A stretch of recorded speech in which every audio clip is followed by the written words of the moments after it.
Bonjour à toutes et à tous et bienvenue sur cette chaîne de bricolage. Aujourd'hui je vous présente le dernier laser de chez Creality. Creality, c'est une marque qu'on ne présente plus pour tout ce qui est loisirs créatifs. C'est la version 10 watts du laser Falcon donc de chez Creality et on va voir tout de suite ce qu'il y a dans la boîte.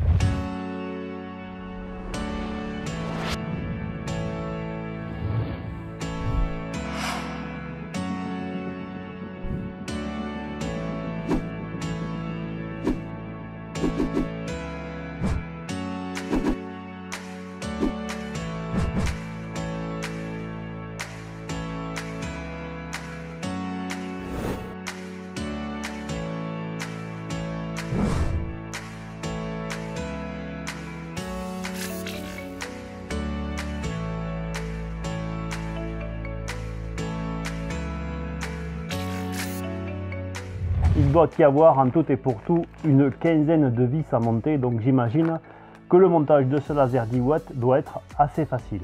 Il y a deux choses que je n'avais jamais vues dans un package de graveur laser. Le premier, c'est un petit chiffon synthétique pour nettoyer la lentille, parce que oui, il faut nettoyer la lentille de temps en temps. Et puis quelque chose ici dont je vais vous parler plus tard, qui est une cale particulière.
Vous me direz dans les commentaires si vous avez fait plus d'opérations que moi pour le monter, parce que moi, ce n'est pas un laser neuf, c'est un laser de démonstration, donc il se peut qu'il y ait un ou deux câbles qui aient été branchés, alors que normalement ils ne le sont pas. Mais ici, je n'ai eu qu'à brancher la tête de gravure, à monter une dizaine de vis, et puis voilà, je suis prêt à l'utiliser. Il y a quand même quelque chose qui m'interpelle sur ce laser, c'est ce niveau à bulles. C'est la première fois que je vois un niveau à bulles sur un laser. Comme je l'ai dit, ce n'est pas un laser à air pulsé, c'est un laser 10 watts, mais sans air pulsé. Et ici, ceci, eh bien, c'est la cale de réglage du focus. Et oui, puisqu'en fait, plus on découpe épais, plus il faut descendre le focus. Et bien ici, on a une cale de réglage en aluminium, s'il vous plaît, qui va permettre de faire le réglage du graveur laser pour être à la bonne hauteur. Donc je vais vous le montrer dans un instant. Et ensuite, belle qualité de finition. Le montage ici des courroies est ce qui est de plus long, avec ici l'insertion de ces petits écrous avec des vis mâles à l'intérieur. C'est la première fois que je vois ça. Faites attention de ne pas trop serrer pour ne pas abîmer la courroie. Donc on a quelque chose de stable avec des patins antidérapants. Un seul moteur par axe. Allez, c'est parti pour un test grandeur nature de ce graveur laser de chez Creality, le Falcon en 10 watts.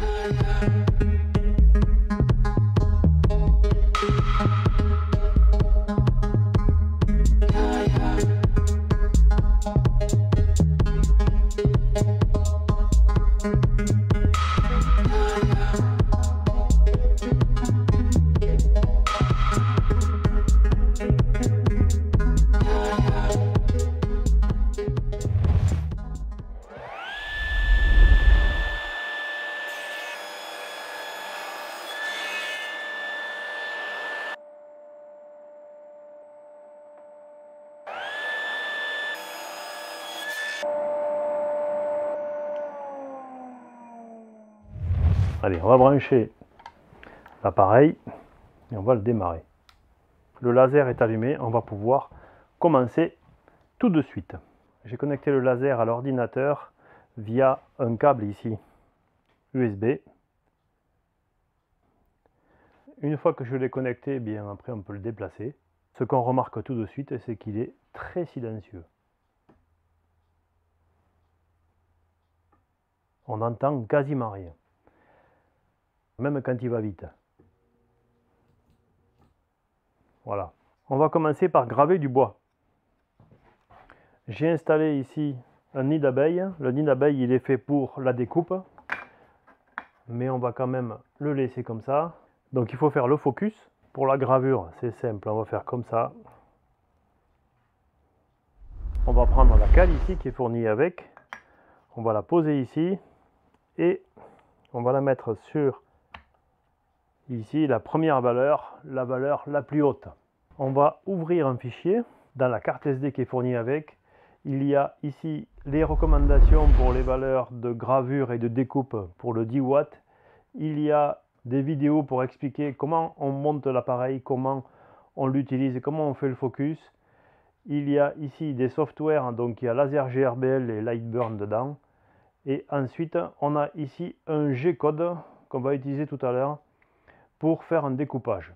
Mais pour l'instant, donc j'ai préparé des fichiers. On va commencer à ouvrir ce fichier ici qui fait 70 mm de long. On va lui mettre donc 12 lignes par millimètre. On va lui mettre une vitesse ici de découpe de 6 mètres. C'est le maxi. Et on va mettre une puissance à 40%. Ce sont les valeurs préconisées par Creality. Donc j'ai un temps de gravure de 1 minute 44. Je vais faire le point 0, c'est-à-dire que je vais me mettre ici. Et je vais dire qu'ici, c'est le début de la gravure. Voilà, je vais lui demander de faire le tour du cadre pour voir si je rentre bien dedans. Ça a l'air, c'est parfait. Et là, on est parti pour 1 minute 47 de gravure. Bien sûr, on met ses lunettes, même s'il y a une protection, et on est parti.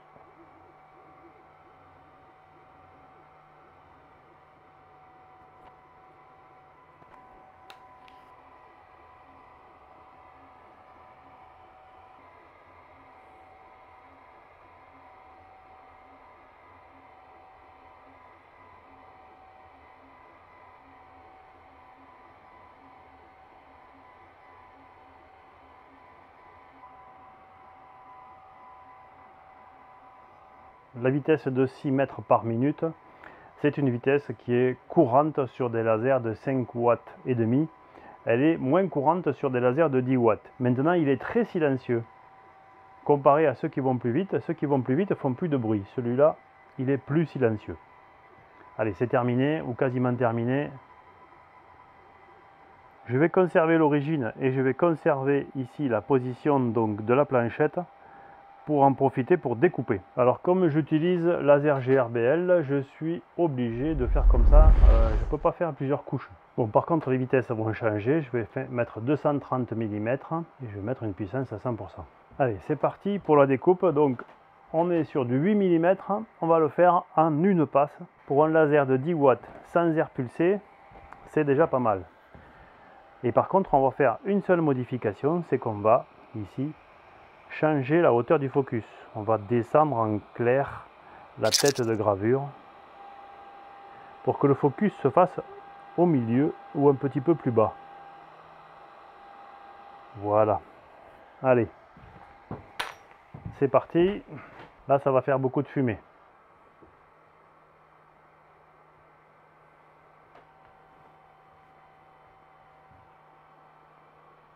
Voilà, il y a un gros dégagement de fumée, mais c'est normal puisqu'on est dans 8 mm de bois massif.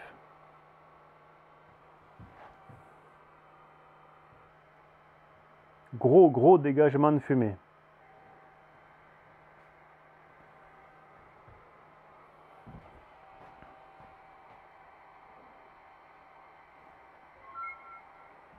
Allez, là, je suis curieux de savoir si j'ai fait quelque chose, si on a découpé.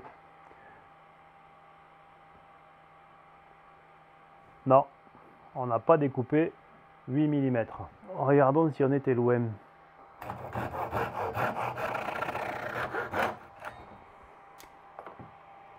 Oh, on était loin. On était très loin. Ça, c'est du sapin, c'est pas du bois léger. Donc, très clairement, on a usiné que les 2 tiers. Donc, je crois que je vais pas faire le test à 12 mm. Je vais m'arrêter au test à 8 mm. Et là, je vais le faire en 2 passes. Je pense qu'en 2 passes, ça va le faire.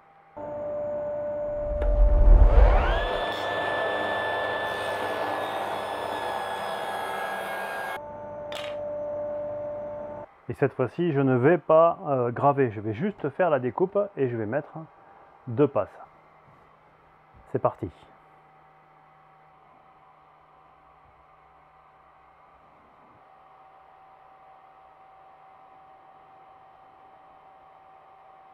La première passe est terminée, on passe à la deuxième. Allez. Normalement, on a dû traverser. Et on noircit, mais ça c'est normal puisqu'il n'y a pas d'air pulsé. C'est l'intérêt d'avoir de l'air pulsé, c'est d'avoir des surfaces qui sont refroidies entre guillemets lors de la découpe. Ici, ce n'est pas le cas. Il n'y a pas d'air pulsé, donc on brûle un petit peu la surface. Allez, c'est quasiment terminé pour la deuxième passe. Et j'espère que cette fois-ci, je pense que cette fois-ci, on aura traversé, oui, on va dire pratiquement, pas partout, mais pratiquement. Donc d'un côté, on a bien découpé, et de l'autre, on est tombé sur un morceau de bois plus dur, puisqu'en fait, le sapin, c'est pas un bois homogène. Donc il y a des endroits où c'est plus dur. Et là, on était à 1 mm de la surface, alors que de ce côté, on avait vraiment découpé. On est à la limite de l'exercice pour le découpage du bois sans air pulsé. Dites-moi si ça vous intéresse de voir ce que ça pourrait donner avec de l'air pulsé. Si vous êtes nombreux à me le demander, je vous ferai une vidéo spéciale pour modifier ce laser et lui mettre de l'air pulsé. Bon, maintenant, on va passer à de la gravure sur de l'inox. Et pour ça, eh bien, je prends ma plaque habituelle. Je vais graver ici. Je vais faire le focus.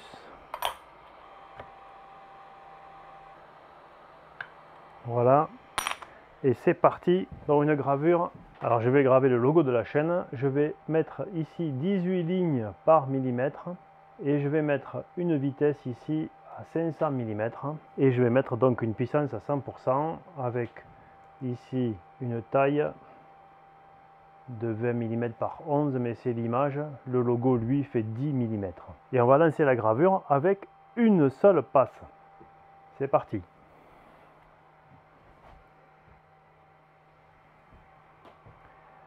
La durée est d'1 minute 50.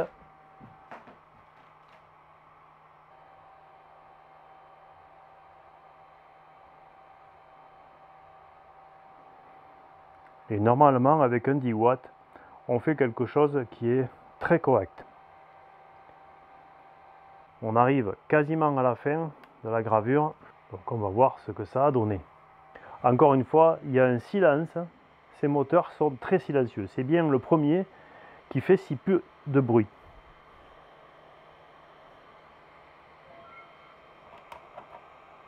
Oui, très bien. Il y a un problème ici dans la retranscription. Je me demande si j'ai bien réglé la tête. Voilà ce qu'on a imprimé. C'est déformé, je ne sais pas pourquoi, mais au niveau de la gravure, eh bien on est correct, on est comme tous les 10 watts qu'on a pu tester ici. Là on est sur du 5 watts et là on est sur du 10 watts. Donc on est vraiment bien. Il faut que je regarde pourquoi c'est déformé. Il doit y avoir une explication, mais je ne sais pas laquelle c'est. Je vais imprimer le G-code qui est dans la carte qui est fournie avec l'appareil. C'est un G-code pour couper du basswood, ce qu'il appelle du basswood. Le basswood, c'est ça, c'est ce qui est fourni avec la machine. C'est ce petit, c'est ce bois qui est très léger. Et moi, j'ai testé avec ça qui est beaucoup plus dur, beaucoup plus dense. Donc ici, on est sur 2 mm ou 3 mm. Non, je crois que c'est 2 mm de basswood. Donc on va utiliser ce G-code pour découper ça directement à partir de la carte SD qui est fournie avec la machine. Carte SD donc qu'on introduit ici. Alors on va faire le focus bien sûr. On est sur du 1 à 3 mm, donc c'est le premier. Voilà. Je le déconnecte et je vais me servir uniquement de la carte SD. Donc je vais appuyer ici pour voir ce qui se passe. Là, il part. Je lui dis une fois. Elle va aller faire l'origine.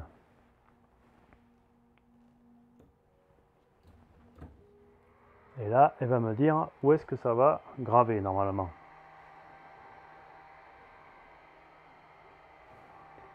Si c'est pas beau, je déplace le bout de bois. Là, c'est pas tout à fait parallèle, donc je vais le mettre comme ça. Voilà. Voilà, il n'y a aucun risque. Il n'y a pas de faisceau laser, il n'y a que dalle. Il n'y a rien, donc il n'y a pas de risque. Et là, quand c'est comme ça, eh bien, je rappuie. Une fois. Voilà. Et là, ça va aller découper tout seul. Donc, ce qui est important dans cette phase, c'est de couper la machine. Bien entendu, d'avoir fait le focus avant, de couper la machine pour lui faire reprendre l'origine, qu'elle se remette bien à zéro. Et le G-code qui est à l'intérieur, eh bien, s'usine tout seul. Ce n'est pas mon habitude. D'habitude, je ne pilote pas comme ça. Bien entendu, ici, si on a un problème, on appuie, ça s'arrête. Je ne vais pas le faire, mais ça s'arrête. Croyez-moi, je l'ai testé. Là, on voit vraiment la différence qui est liée à la nature du matériau. Celui-ci est vraiment très léger. Du coup, ça coupe comme dans du beurre. Ça se voit tout de suite. Bon, tant mieux pour l'exercice. C'est assez joli. Ça ressemble un peu à du balsa. Et quand je vous disais que je ne savais pas ce que c'était, basswood, c'est du tilleul.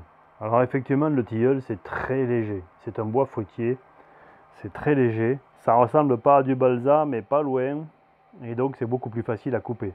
Le sapin, c'est déjà un bois qui est plus nerveux et qui a donc une dureté qui n'est pas la même. Bon, là, ça se passe très bien. Je n'ai aucune information sur la durée de l'exercice, mais ça se passe très bien. On va continuer et on va revenir dans un petit moment. On voit déjà qu'on a coupé parce que les petits morceaux qui sont plus petits que les trous du nid d'abeille sont passés à travers. Et certains sont déjà prêts à tomber. Je n'ai pas trouvé à quoi servait ce niveau à bulle. Qui plus est, si j'en crois le niveau, eh bien je ne suis pas de niveau. Pour autant, ça ne change pas grand chose là-dessus. Les câbles ici sont pas gênants, même s'ils ont l'air, ils ne le sont pas. Ils ne risquent pas d'aller sous le faisceau.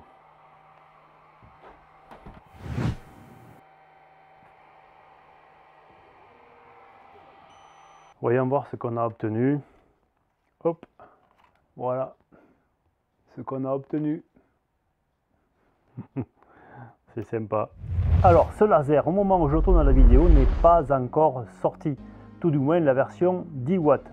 Il existe en version 5 watts à 350 €. Mais pour le 10 watts, il faudra compter au moins une centaine d'euros supplémentaires. Regardez donc dans la description de la vidéo, je mets un lien vers un site commercial qui va le commercialiser dès sa sortie. Il a une surface de travail qui est à peu près la même que les autres. Il est à 400 par 415 et il est très silencieux. C'est quand même une de ses caractéristiques. Le seul bruit qu'on entend le plus important, c'est la ventilation du laser. Je vous dis à très bientôt pour une nouvelle vidéo de bricolage qui ne sera pas forcément sur les lasers parce que là ça va être le dernier laser que je teste pour l'été.